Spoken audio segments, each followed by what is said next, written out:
Hello friends, ಎಲ್ಲರಿಗೂ ನಮಸ್ಕಾರ. ಸುದ್ದಿ 5 ಯೂಟ್ಯೂಬ್ ಚಾನಲ್ಗೆ ಮತ್ತೊಮ್ಮೆ ನಿಮಗೆಲ್ಲರಿಗೂ ಸ್ವಾಗತ. ಗೆಳೆಯರಿ, ನಮ್ಮ ರಾಜ್ಯದ ರೈತರಿಗೆ ಪ್ರಧಾನಮಂತ್ರಿ ಫಸಲ್ ಬಿಮಾ ಯೋಜನೆ ಕುರಿತಂತೆ ಮುಖ್ಯವಾದ ಮಾಹಿತಿ ಬಂದಿದೆ. ನೀವು ಕೂಡ ಈ ಒಂದು ಹಣವನ್ನು ನಿಮ್ಮ ಬ್ಯಾಂಕ್ ಖಾತೆಗೆ ಪಡ್ಕೋಬೇಕಂದ್ರೆ ಏನು ಮಾಡಬೇಕು ಎಲ್ಲ ಒಂದು ಮಾಹಿತಿಯನ್ನು ಈ ಒಂದು ವಿಡಿಯೋದಲ್ಲಿ ಮುಖ್ಯವಾದ ಮಾಹಿತಿಯನ್ನು ಈ ಒಂದು ವಿಡಿಯೋದಲ್ಲಿ ಹೇಳಿದ್ದೇನೆ. ಫ್ರೆಂಡ್ಸ್, ವಿಡಿಯೋ ನೀವು ದಯವಿಟ್ಟು ಪೂರ್ತಿಯಾಗಿ ನೋಡಿ. ಮತ್ತು ವಿಡಿಯೋನ ಸ್ಟಾರ್ಟ್ ಮಾಡೋಕ್ಕಿಂತ ಮೊದಲು ಇದುವರೆಗೂ ನೀವು ನಮ್ಮ ಚಾನಲ್ನ ಸಬ್ಸ್ಕ್ರೈಬ್ ಆಗಿಲ್ಲ ಅಂದರೆ ಈಗಲೇ ಫ್ರೀಯಾಗಿ ಸಬ್ಸ್ಕ್ರೈಬ್ ಮಾಡಿ, ಪಕ್ಕದಲ್ಲಿ ಕಾಣಿಸುವ ಬೆಲ್ ಬಟನ್ ಕ್ಲಿಕ್ ಮಾಡ್ತಾ ಆಲ್ ಎನ್ನುವ ಬಟನ್ ಒತ್ತಿ. ಇದರಿಂದ ಮುಂದೆ ನಾವು ಹಾಕುವ ಎಲ್ಲ ಹೊಸ ವಿಡಿಯೋಗಳನ್ನು ನೀವು ಮೊದಲು ನೋಡ್ಬೋದು. ಈ ವಿಡಿಯೋ ಇಷ್ಟವಾದರೆ ತಪ್ಪದೆ ಒಂದು ಲೈಕ್ ಮಾಡಿ. ಫ್ರೆಂಡ್ಸ್, ಬನ್ನಿ ಗೆಳೆಯರಿಂದ ಈ ಒಂದು ವಿಡಿಯೋನ ಸ್ಟಾರ್ಟ್ ಮಾಡೋಣ. ಪ್ರಧಾನಮಂತ್ರಿ ಫಸಲ್ ಬಿಮಾ ಯೋಜನೆಯಲ್ಲಿ ಹಲವಾರು ಜನ ರೈತರು ಈಗಾಗಲೇ ಲಾಭವನ್ನು ಪಡೆದುಕೊಂಡಿದ್ದಾರೆ.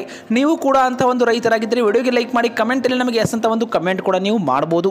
ಗೆಳೆಯರು, ನಮಗೆಲ್ಲ ಗೊತ್ತಿರೋ ಹಾಗೆ 2025 ಮತ್ತು 26ನೇ ಸಾಲಿನ ಕರ್ನಾಟಕ ರೈತ ಸುರಕ್ಷಾ ಪ್ರಧಾನಮಂತ್ರಿ ಫಸಲ್ ಬಿಮಾ ಯೋಜನೆಯನ್ನು ಮುಂಗಾರು ಹಂಗಾಮಿನಲ್ಲಿ ಅನುಷ್ಠಾನಗೊಳಿಸಲಾಗುತ್ತಿದ್ದು, ಪ್ರಧಾನಮಂತ್ರಿ ಫಸಲ್ ಬಿಮಾ ಯೋಜನೆಯಡಿಯಲ್ಲಿ ರೈತರ ಬೆಳೆ ವಿಮೆ ನೋಂದಣಿ ಮಾಡಿಕೊಳ್ಳುವಂತೆ ಕೃಷಿ ಇಲಾಖೆಯ ಜಂಟಿ ನಿರ್ದೇಶಕರು ಇವಾಗ ತಿಳಿಸಿದ್ದಾರೆ ಎಲ್ಲ ಒಂದು ರೈತರಿಗೆ.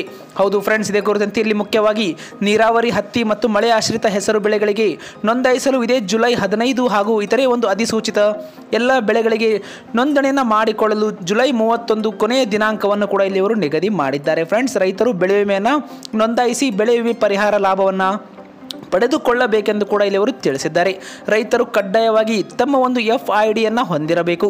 ರೈತರು ಬಿತ್ತನೆ ಮಾಡುವ ಬೆಳೆಯನ್ನು ಇಲ್ಲಿ ನೋಂದಾಯಿಸಬೇಕು ಮತ್ತು ತಮ್ಮ ಬೆಳೆಯನ್ನು ತಾವೇ ಖುದ್ದಾಗಿ ಬೆಳೆ ಸಮೀಕ್ಷೆಯನ್ನು ಮಾಡಬೇಕೆಂದು ಕೂಡ ಅವರು ಇಲ್ಲಿ ಮುಖ್ಯವಾದ ಮಾಹಿತಿಯನ್ನು ತಿಳಿಸಿದ್ದಾರೆ. ಫ್ರೆಂಡ್ಸ್, ರೈತರು ತಮ್ಮ ದಾಖಲಾತಿಗಳಾದ ಪಹಣಿ ಮತ್ತು ಆಧಾರ್ ಕಾರ್ಡ್ ಮತ್ತು ಬ್ಯಾಂಕ್ನ ಒಂದು ಪಾಸ್ಬುಕ್ ಜೆರಾಕ್ಸ್ ಇನ್ನೊಬ್ಬರಿಗೆ ಯಾವುದೇ ಕಾರಣಕ್ಕೂ ನೀಡಬಾರದೆಂದು ಕೂಡ ತಿಳಿಸಿದ್ದಾರೆ. ಫ್ರೆಂಡ್ಸ್, ತಾವೇ ಖುದ್ದಾಗಿ ಬೆಳೆ ವಿಮೆ ನೋಂದಾಯಿಸಬೇಕು. ಒಂದು ವೇಳೆ ಬೇರೆ ರೈತರ ದಾಖಲಾತಿಗಳನ್ನು ಉಪಯೋಗಿಸಿಕೊಂಡು ಬೆಳೆ ವಿಮೆ ನೋಂದಾಯಿಸಿದ್ದು ಕಂಡು ಬಂದರೆ ಅಂತವರ ವಿವರಗಳನ್ನು ಕೂಡಲೇ ಕೃಷಿ ಇಲಾಖೆಗೆ ತಿಳಿಸಲು ಕೂಡ ಇಲ್ಲಿ ತಿಳಿಸಿದ್ದಾರೆ ಎಲ್ಲ ಒಂದು ರೈತರಿಗೆ.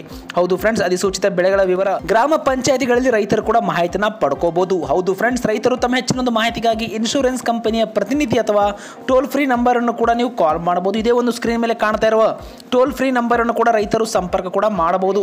ಇದಿಷ್ಟೇ ಅಲ್ಲದೆ ಹತ್ತಿರದ ರೈತ ಸಂಪರ್ಕ ಕೇಂದ್ರ, ಸಾಮಾನ್ಯ ಸೇವಾ ಕೇಂದ್ರ, ಗ್ರಾಮ 1 ಅಥವಾ ಸಂಬಂಧಪಟ್ಟ ಬ್ಯಾಂಕ್ ಶಾಖೆಗೆ ಸಂಪರ್ಕಿಸುವಂತೆ ಈಗಾಗಲೇ ಕೃಷಿಯ ನಿರ್ದೇಶಕರು ರೈತರಿಗೆ ತಿಳಿಸಿದ್ದಾರೆ.